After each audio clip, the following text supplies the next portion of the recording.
का केला तुम्ही असा? हा प्रश्न मी तुला विचारू शकतो.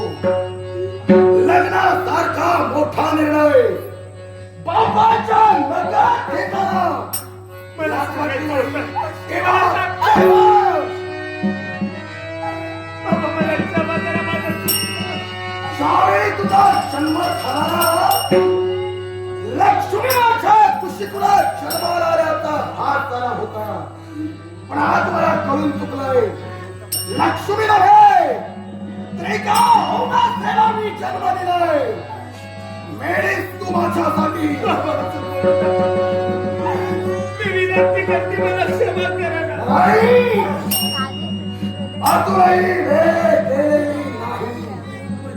या साऱ्या सर्वस्वाचा त्याग कर आणि कामाच्या समवेत थांबा बाबा, काय वाटलं तुम्हाला? अहो, तुमच्याजवळ आता साऱ्या सुख आहे, म्हणून ही पद्मावती तुमच्या बरोबर येईल. तुमच्या सुखाची मला गरज नाही. आणि देवाबरोबर तर सचिन सप्तपदी चालून त्यांच्या संसारात मी प्रवेश केला. माझी सौभाग्य देवता मला प्रेमी नाही येऊ शकत. 4 दिवसांचा उठी या 4 दिवसात मी ठिका यांची अवस्था केली. यातून याला बाहेर काढून दाखव आणि असं जर का घडलं नसेल